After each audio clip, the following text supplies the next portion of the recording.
यीशु मसीह के नाम से आप सब शुभ संदेश के दर्शकों को फिर से मैं स्वागत करती हूँ। धन्यवाद करती हूँ प्रभु परमेश्वर को और शुभ संदेश चैनल को और तमाम लोग जो हमारे साथ काम करके ये वचन आप तक पहुँचने में सहायता करते हैं, उन सब के लिए धन्यवाद करते हैं। छोटी सी प्रार्थना के साथ इस कार्यक्रम को शुरू करेंगे। धन्यवाद महान सामर्थी पिता, राजाओं का राजा, प्रभुओं का प्रभु। हम प्रभु पहला कुरिन्थियों 1:30 में लिखा है, यीशु मसीह हमारा उद्धार है, हमारा धार्मिकता है, हमारा पवित्रता है, हमारा ज्ञान है, हमारा सब कुछ है। प्रभु आपके द्वारा जो ये संदेश हमने तैयार किया है, पवित्र आत्मा आप अपनी मोहर को लगा के बोलने वाले मुझको, सुनने और देखने वाले दर्शकों को सबको प्रभु आशीष और बरकत दे। प्रभु आत्मिक उन्नति दे, छुटकारा दे और सांसारिक उन्नति भी दे। प्रभु धन्यवाद प्रार्थना सुनने के लिए, उत्तर देने के लिए।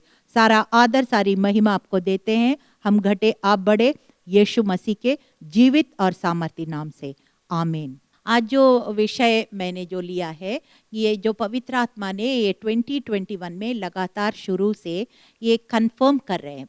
मरकुस 16 और 20 में लिखा है, जब तुम विश्वास के साथ प्रचार करते हो, वो चिन्ह और चमत्कार के द्वारा वो साबित करता है। कैसे करता है? किसी बंधन में है, प्रार्थना करते हैं, वो छुटकारे में बदल जाता है। कोई आर्थिक समस्या है, वो ठीक हो जाता है। कोई जॉब की जरूरत है, कोई ऋण है। इस तरह से जब प्रभु चिन्ह और चमत्कार के द्वारा हमारे वचनों को, प्रचार को साबित करता है। हालेलुया। ऐसे परमेश्वर है, हमारा जीवित परमेश्वर है। इस समय मैंने ये जो विषय तैयार किया है, पहले शुरुआत में भी मैंने नया साल की संदेश में भी 2021 का 16 स्क्रिप्चर्स, वो उसमें भी आप लोग देखिएगा। वो भी पवित्र आत्मा मुझे डायरेक्ट रेवलेशन दिया, जो मैं आपके सामने लेके आया हूँ। अब इसमें भी जब मैं तैयार किया था, परमेश्वर ने फिर से कंफर्म किया, पवित्र आत्मा ने फिर से कंफर्म किया।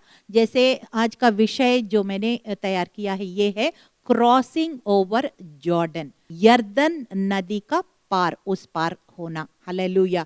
आपका यरदन कुछ भी हो सकता है, मुझे नहीं मालूम है। सबका अपने अपने परिस्थिति, अपने अपने परिवार में, सेवकाई में अलग अलग, जो बिजनेस में, जो खेती बाड़ी करते, जो नौकरी करते हैं, या कोई सेवकाई में, कुछ भी अलग अलग यरदन नदी हो सकता है।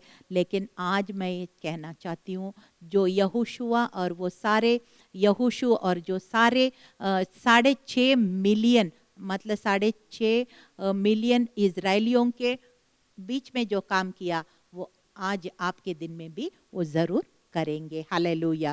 और कैसे किया है वो, और प्रभु ने मुझे साबित किया है। जोशुआ 4 और 19 में लिखा है, मैं पढ़ना चाहती हूँ। पहले महीने के 10वां दिन के प्रजा के लोगों ने यरदन में से निकलकर यरीहो की पूर्वी सीमा पर गिलगाल में अपने डेरे डाले। हालेलुया। आज हम लोग जो रिकॉर्डिंग कर रहे हैं, वो पता है क्या है? पहला महीना, एग्जैक्टली पहला महीना 10वां तारीख इजरायली लोग यरदन को उस पार हुआ। आज भी आपका यही वचन है, परमेश्वर आपको उस पार ले जाएंगे, रुकावट के पर जय जरूर देंगे। हालेलुया। जल्दी से हम वचन में आते हैं। यह आपको पता है, मूसा ने पूरा नहीं कर पाया, वो सिर्फ देखने पाया। और फिर वो जो मूसा के साथ जो लाल समुंदर में इतना बड़ा चमत्कार हुआ, वो लोग सारे 40 साल के अंदर वो सब के सब मर गए। और फिर उसका जो बच्चे हैं, और वो उनको ये पता नहीं था कि वो जो लाल समुंदर में कैसे हुआ। इसलिए परमेश्वर ने ये यरदन नदी पार करके उनको दिखाया, नया पीढ़ी को दिखाया। 40 ना, अब तो ये बच्चे भी 40 साल का हो गया है। हालेलुया। तो हम देखते हैं कि परमेश्वर इस समय नौजवान पीढ़ी के लिए भी बहुत कुछ प्लानिंग किया है, उनके लिए योजना रखा है। हमारा देश में जितने भी 40 के नीचे लोग हैं, वो सब के लिए वचन भी है। हालेलुया। और सबके लिए भी है। हालेलुया। और यहोशू को परमेश्वर ने बोला, यहोशू 1:11 में कहा, चावनी के इधर उधर जाकर प्रजा के लोगों को ये आज्ञा दे कि अपने अपने लिए भोजन तैयार करो, क्योंकि 3 दिन के भीतर तुमको इस यरदन के पार उतरकर उस देश को अपने अधिकार में लेने के लिए जाना है, जिसे तुम्हारा परमेश्वर यहोवा तुम्हारे अधिकार में देने वाला। हालेलुया। परमेश्वर आपके अधिकार में कुछ देने वाले हैं। आपको क्या करना है? यरदन को पार करना है, यानी कि इस रुकावट के ऊपर जय पाना है। कैसे जय पाया है? ये जो इजरायली लोग यहोशू के लीडरशिप में हम देखते हैं जल्दी से। यशायाह 59 का 19 में लिखा है, तब पश्चिम की ओर लोग यहोवा का नाम को और पूर्व की ओर उसकी महिमा का भय मानेंगे, क्योंकि जब शत्रु महानद के समान चढ़ाई करेंगे तब यहोवा का आत्मा उसके विरुद्ध झंडा खड़ा करेगा। कई बार ऐसे हो सकता है, कभी कभी आपके जीवन में ऐसे नदी की तरह शत्रु खड़े हो जाएंगे, तो भी परमेश्वर कह रहे हैं कि यहोवा निसी तो हमारी जय का झंडा है, वो हमें उस नदी से उस पार ले जाने वाला है। हालेलुया। यही है मीका 2:13, उसमें लिखा है, उसके आगे आगे बाड़े का तोड़ने वाला गया है, इसलिए वे भी उसे तोड़ रहे हैं और फाटक से होकर निकले जा रहे हैं। उनका राजा उनके आगे आगे गया, अर्थात यहोवा उनका सरदार और अगुवा है। यानी कि अभी का समय के अनुसार हम पवित्र आत्मा, यहोवा का समय नहीं है और फिर यीशु मसीह का समय भी नहीं है, अभी पवित्र आत्मा का समय है, कृपा का समय है, अनुग्रह का समय है। जहां भी कुछ भी काम, कुछ भी रुकावट हो, आप पवित्र आत्मा को अपने आगे आगे रखिए, जरूर उस रुकावट के ऊपर आप जरूर जय पाएंगे। यही वचन में लिखा है। हालेलुया। और यहोशू को ऑलरेडी परमेश्वर ने बोला, मैं उस पार तुम्हें ले जाने वाला हूं। तो अभी देखते हैं, 3 दिन तक समय भी दिया है तैयारी के लिए। तैयारी क्या करना होता है? तैयारी मतलब क्या है कि अपने पापों को, ये तैयारी मतलब कई बार हम सोचते हैं नहाएं हम लोग अच्छा सा और हाथ धोएं, ये करे वो करे। बाहर की तैयारी तो ठीक है, पर्सनल हाइजीन रख सकते हैं, वो गुनाह नहीं है, लेकिन बाहर से ज्यादा परमेश्वर अंदर की तैयारी मांगते हैं। यहोशू का 1 से मैं 5 पढ़ रही हूँ। यहोशू सवेरे उठा और सब इसराइलियों के साथ ले शिटीम से कूच कर यरदन के किनारे आया, और वे पार उतरने से पहले वो ही टिक गया। और वो 3 दिन के बाद सरदारों ने छावनी के बीच जाकर प्रजा के लोगों को यह आज्ञा दी, जब तुमको अपने परमेश्वर यहोवा की वाचा की संदूक और उसे उठाए हुए लेवी याजक की दिखाई दे, तब अपने स्थान से कूच करके उसके पीछे पीछे चलना, परंतु उसके और तुम्हारे बीच में 2000 हाथ के लगभग अंतर रहे। तुम संदूक के निकट ना जाना, ताकि तुम देख सके कि किस मार्ग से तुमको चलना है, क्योंकि अब तक तुम इस मार्ग पर होकर नहीं चले। फिर यहोशू ने प्रजा के लोगों से कहा, तुम अपने आप को पवित्र करो, क्योंकि कल के दिन यहोवा तुम्हारे मध्य में आश्चर्य कर्म करेगा। हालेलुया। सचमुच में यही वचन है आपके लिए भी और मेरे लिए भी। अपने आप को तैयार करो, और परमेश्वर आपके मध्य में क्या करने जा रहे हैं कि आश्चर्य कर्म करने जा रहे हैं। तैयार कैसे करते हैं? कई बार हम तैयार मतलब कुछ और सोचते हैं। तैयार मतलब अपने पापों को अंगीकार करना। यशायाह 59:1-2 में लिखा, सुनो, यहोवा का हाथ ऐसा छोटा नहीं है कि उद्धार ना दे सके, वो ऐसे बहरा हो नहीं गया कि वो सुन ना सके, परंतु तुम्हारे अधर्म के कामों ने तुम्हारे परमेश्वर से अलग कर दिया, और तुम्हारे पापों के कारण उसका मुंह तुमसे ऐसा छिपा है कि नहीं सुनता। यानी कि हमारी अधर्म जो है, परमेश्वर और हमारे बीच में एक दरार बन सकता है। इसलिए अपने आप को शुद्ध करना है, प्रतिदिन पश्चाताप करना है कि नोन सिन अननोन सिन, मतलब जान के करे अनजाने करे, सोच विचारों से, बोल चाल से और अपना चाल चलन से, कुछ भी करते रहे हम पश्चाताप करते रहेंगे, और फिर हम हमारी हर एक प्रार्थना सुनी जाएगी। 7 और 8 का मैं पढ़ रहा हूं। तीसरा जोशुआ 3 वर्स 7 एंड 8। तब यहोशू ने कहा, आज के दिन से मैं इजरायलियों के सम्मुख तेरी प्रशंसा करना आरंभ करूंगा, जिससे वे जान ले कि जैसे मूसा के संग रहा था वैसे ही तेरे संग भी रहूं। और तू वाचा के संदूक के उठाने वाला याजकों को यह आज्ञा दे, जब तक तू यरदन के जल के किनारे पहुंचो तब यरदन में कड़े रहना। हालेलुया। इतना क्लियर इंस्ट्रक्शंस यहोशू को परमेश्वर दे रहे हैं और ये भी कह रहे हैं जैसे मूसा के साथ मैं हमेशा लोगों को दिखाया कि मैं मूसा के साथ था, मैं ये भी दिखाने वाला हूँ कि मैं यहोशू के साथ, अब मैं यहोशू के साथ हूँ। यही वचन आपके लिए भी है, वो आपके लिए इम्मानुएल बन के 2020 साल पहले आया है, वो आपके साथ भी है। हालेलुया। और फिर हम देखते हैं 10वां वचन में पढ़ रही हूँ। यहोशू कहने लगा, इसलिए तुम जान लो कि जीवित परमेश्वर तुम्हारे मध्य में है और वो तुम्हारे सामने निसंदेह कनानियों, हितियों, हिबियों, परिजियों, एमीरियों और यबूसियों को उन देश में से निकाल देगा। ये सारे कौन है? ये सारे जो शत्रु, अलग अलग तरीका का शत्रु है। आप भी सोचते हैं कि ये अमोरियो, ये सब मेरे लिए क्या लागू होता। आपका कुछ शत्रु और कुछ और हो सकता है। कोई लोग जलन रखते होंगे या कोई मतलब नीचा दिखाते होंगे, अपमान करते होंगे, या आपके कुछ भी ऐसे आपके मतलब बीमारी हो सकता है, या आपके जॉब नहीं होने, या कुछ और भी बंद दरवाजा, कुछ भी ऐसे शत्रु, सबके ऊपर परमेश्वर कह रहे हैं मैं तुम्हें जय दूंगा। हालेलुया।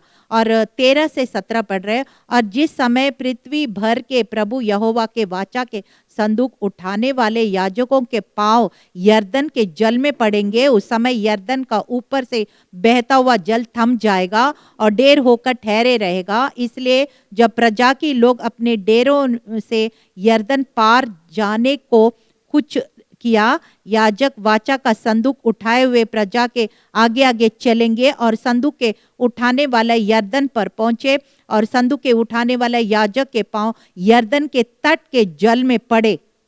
तब जो जल ऊपरी ओर से बहा आता था बहुत दूर, अर्थात आदम नगर के पास जो सरातन के निकट हो रुककर एक ढेर हो गया और दीवार सा उठा रहा, और जो जल अराबा का ताल, जो खरा ताल भी कहलाता है, उसकी ओर बहा जाता था, वो पूरी रीति से सूख गया। और प्रजा के लोग यरीहो के सामने पार उतर गए और याजक यहोवा का वाचा की संदूक उठाए हुए यरदन के बीच पहुंचकर स्थल पर स्थिर खड़े रहे और सब इजरायली स्थल पार उतरते रहे।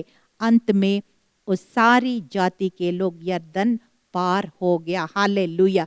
यानी कि मतलब क्या? वाचा का संदूक और लेवी लोग और याजक लोग पकड़ के आगे आगे जाना है। और फिर वो जैसे वो यरदन में, बहती हुई यरदन में पैर रखे हैं, वैसे वैसे यरदन 2 भाग हो गया और ऊपर का जो बड़ी तेजी से जो पानी आ रहा वो बहुत ढेर होके वही के वही ढेर बन गया। और यहाँ की पानी भी 2 भाग हो गया और वहाँ भी ढेर हो गया। और पूरा जितने 6.5 मिलियन इजरायली लोग पूरा सूखा जमीन पर जा नहीं पाया। ये कैसे हुआ? वाचा का संदूक में कौन पकड़ते हैं और क्या है? जल्दी से हम बोलते हैं। वाचा का संदूक जो है ना, उसमें 3 चीज होते हैं। मैं पहले भी 2-3 बार बता चुकी हूँ। उसमें पॉट ऑफ मन्ना होता है और 2 टैबलेट्स 10 कमांडमेंट 10 आज्ञा होते हैं, और अहरोन की जो छड़ी, जो हम पढ़ेंगे जल्दी से। इब्रानियों 9:4 में लिखा है, उसमें सोने की धूपदानी और चारों ओर सोने का मढ़ा हुआ वाचा का संदूक और उसमें मन्ना से भरा हुआ सोने का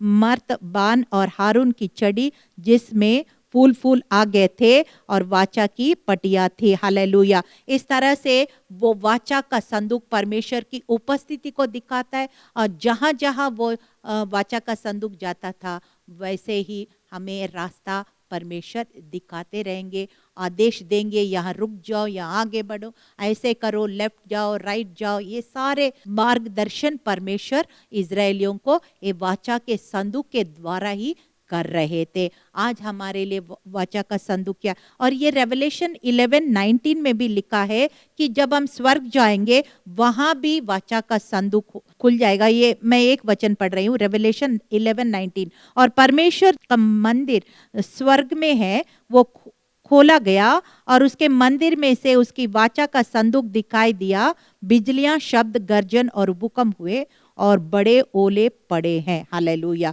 यानी कि ये वाचा का संदूक क्या है, हमारे लिए क्या है, वो यीशु मसीह है। यीशु मसीह व्यवस्था को मतलब तोड़ने के लिए नहीं आया या कुछ और करने के लिए नहीं आया, उसको पूरा करने के लिए आया। मत्ती 5:17 में लिखा है, ये ना समझो कि व्यवस्था या भविष्यवक्ताओं की शिक्षाओं को लोप करने आया हूँ, लोप करने नहीं आया हूँ, परंतु पूरा करने के लिए आया हूँ। और यीशु मसीह, ये जो 10 कमांडमेंट्स अभी तो हम नहीं फॉलो करते, लेकिन हम यूहन्ना 6 और 48:51 में हम पढ़ते हैं, जीवन की रोटी मैं हूँ। तुम्हारे पूर्वजों में ने जंगल में मन्ना खाया और मर गया।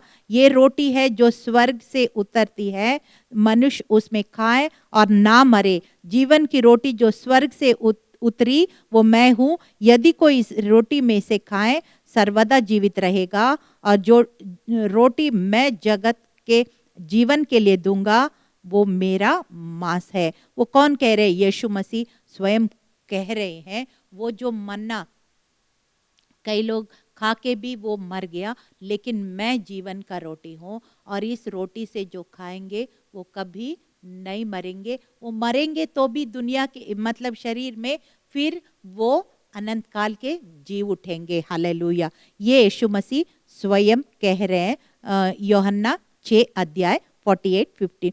तो और ये तीसरी बात, वहां पे आरोन की लाठी भी थी उस वाचा के संदूक में। वो क्या दिखाता है? अगर आपको उत्साह है तो आप देखिएगा, वहां पे जब विद्रोह हुआ था, ये तुम जो कर रहे हैं हम क्यों नहीं कर सकते, ये है वो है, बहुत। जब परमेश्वर ने, अगर अगिनती 17 अध्याय पढ़ेंगे तो वहां पे पूरा ये जिक्र लिखा हुआ है। वहां सिर्फ अहरोन की छड़ी है जिसमें फूल लगी है, किसी और फूल नहीं लगी है। इसका मतलब परमेश्वर दिखा रहे लोगों को कि अहरोन को मैंने अभिषेक किया है।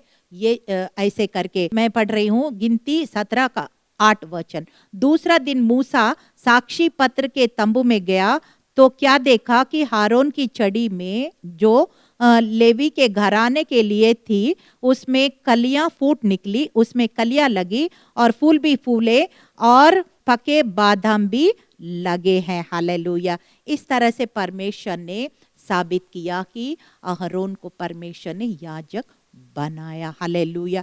आज भी अभिषिक्त लोग हैं, याजक लोग हैं, पास्टर्स है, लीडर्स है, हम उनको जितना हो सके अधीन रहना है। उनका जैसे वचन सिखाते हैं सीखना है, और अपना व्यक्तिगत संबंध भी मजबूत रखना है।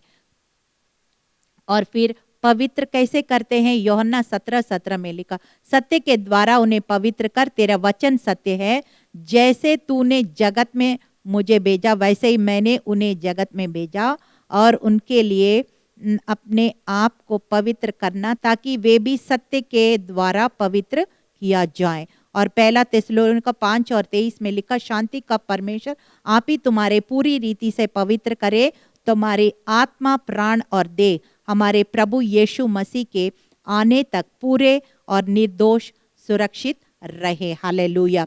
इस तरह से पवित्र किया था, और फिर देखा था कि वो लोग जो है वो किस तरह से अद्भुत काम को देखा, और यर्दन पार होके और फिर पूरी तरह से उनको छुटकारा हुआ है।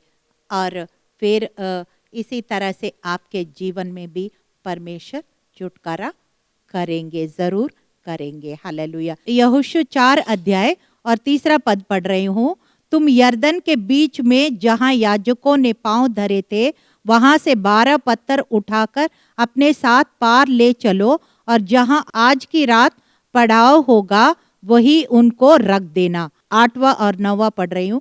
यहोशू की इस आज्ञा के अनुसार इस्राएलियों ने किया, जैसे यहोवा ने यहोशू से कहा था, वैसे ही उन्होंने इस्राएलियों गोत्रों की गिनती के अनुसार 12 पत्थर यरदन के बीच में से उठा लिया और उनको अपने साथ ले जाकर पड़ाव में रख दिया।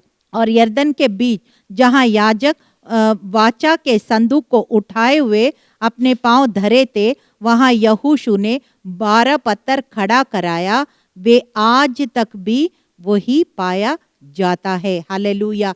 ये परमेश्वर ने वहां पे 12 गोत्र का लोग 12 पत्थर क्यों उठा के वहां पे एक मेमोरियल जैसे वो रखवाया था, क्योंकि परमेश्वर चाहते हैं कि हमारे जीवन में जो आश्चर्य कर्म होता है वो हमें हमेशा स्मरण रखना चाहिए।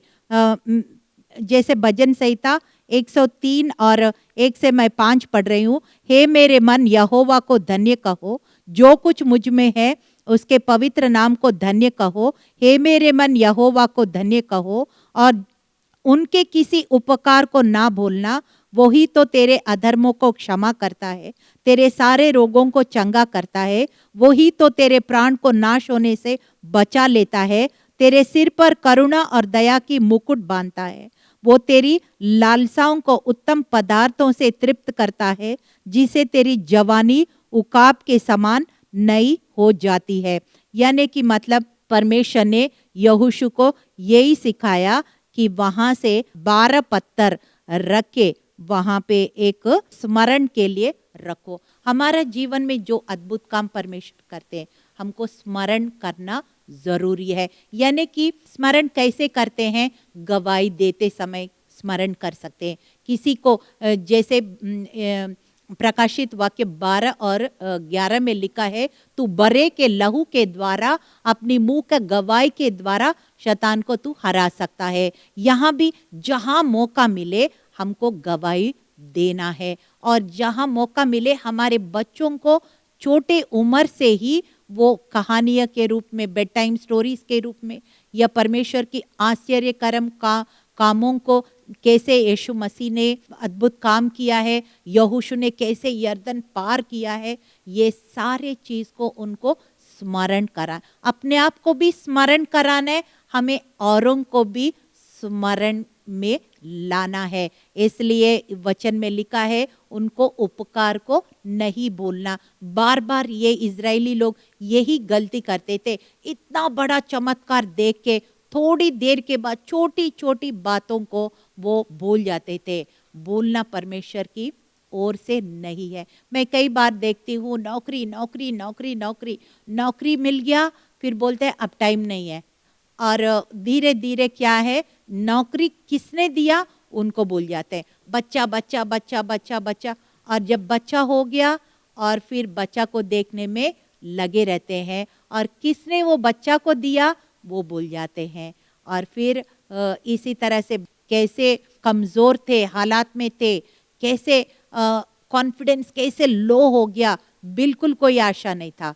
इसलिए परमेश्वर चाहते हैं कोई भी उपकार को हम ना भूलें, और यहोशू को यही सिखा रहे हैं।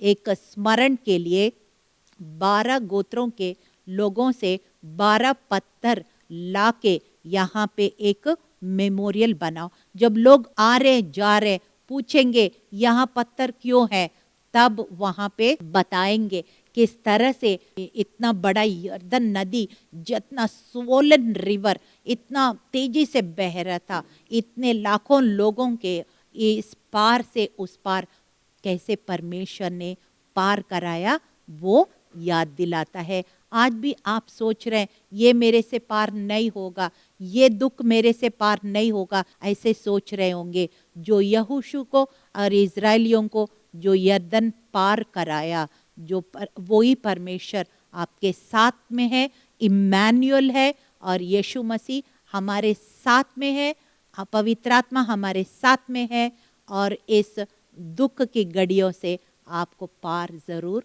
करा सकता है। वो हमेशा आश्चर्य कर्म करता था, और वो करता है और करता रहेगा, क्योंकि उसका नाम क्या है? जो था, जो है, जो आने वाला है।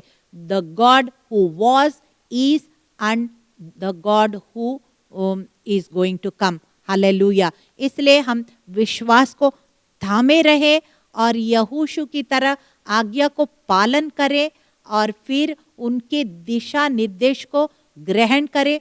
कैसे स्पेसिफिक इंस्ट्रक्शंस दिया गया है और उसको पालन किया, और उस दिन सिर्फ परमेश्वर को सिर्फ नहीं, यहोशू का नाम भी परमेश्वर ने सारे इजरायलियों के बीच में बहुत ऊंचा किया।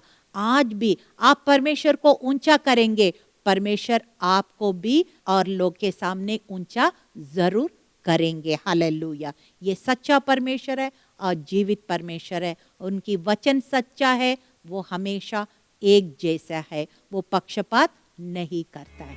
चलिए प्रार्थना करते हैं। धन्यवाद परमेश्वर पिता, हम देखते हैं प्रभु जैसे वाचा के संदूक लेके लेवी गोत्र का जो याजक लोग प्रभु बीच में खड़े होके प्रभु, वह सूखा जमीन हो गया, यर्दन 2 भाग हो गया और 6.5 मिलियन जो इजरायली लोग प्रभु आराम से इस पार से उस पार जा सका। और जैसे याजक लोग वहां बाहर आ गया, तब यर्दन वापस जैसे हो गया परमेश्वर। और प्रभु और उसने 12 गोत्र का लोग को वहां पे पत्थर लाके वहां पे एक मेमोरियल, एक स्मरण के लिए वहां पे एक रखवाया प्रभु। ये आप चाहते हैं, जैसे भजन संहिता 103 और 1 से 5 में लिखा है, ये हे मेरे मन यहोवा को धन्य कहो, जो कुछ मुझ में परमेश्वर को धन्य कहो, उनके उपकार को ना भूलना। सचमुच में प्रभु, अब जब हम अद्भुत काम करते हैं हम कभी ना भूलें, और जब हमारे जीवन में मुश्किलें आते हैं हम याद करें उस समय जो अद्भुत काम किया, अभी भी करेंगे और आगे भी करेंगे प्रभु। हम गवाही देते रहें और हम अपना पुराना चमत्कार जो पहले किया था उनको याद करते रहे। इजरायली लोग याद नहीं किया, भूल गया, इसलिए वो बुड़बुड़ाते हुए कुड़कुड़ाते हुए वो प्रभु वायदा देश नहीं पहुंच पाया। लेकिन हम में से ऐसे कोई भी ना हो प्रभु जो आपके उपकार को भूले और कुड़कुड़ाना बुड़बुड़ाना करे प्रभु। हम धन्यवाद के दिल से हमें हर एक को भर दीजिए। तेरा हमारे मुंह से निरंतर हर समय धन्यवाद की भेंट निकले प्रभु, और स्तुति हम समझ में आए ना समझ में, फिर भी हम धन्यवाद करते रहे। और वो जैसे नया पीढ़ी को तैयार किया उस मेमोरियल के द्वारा प्रभु, ऐसे प्रभु हम भी अपने चमत्कार को पाए, हमारे रुकावट के पर जय पाए, और हम आपके उपकार को कभी ना भूलें प्रभु। प्रार्थना सुनने के लिए, उत्तर देने के लिए धन्यवाद। ये 2021 एक सक्सेसफुल ईयर, एक विक्टोरियस ईयर, एक जयवंत साल बने प्रभु। रुकावट के ऊपर जय पाने वाले हम सब मसीह बने प्रभु। सिर्फ सुनने वाला नहीं वरन चलने वाले मसीह बने। यीशु मसीह के जीवित और सामर्थी नाम से इस प्रार्थना को हम मांगते हैं, सुनिए, ग्रहण कीजिए। आमीन।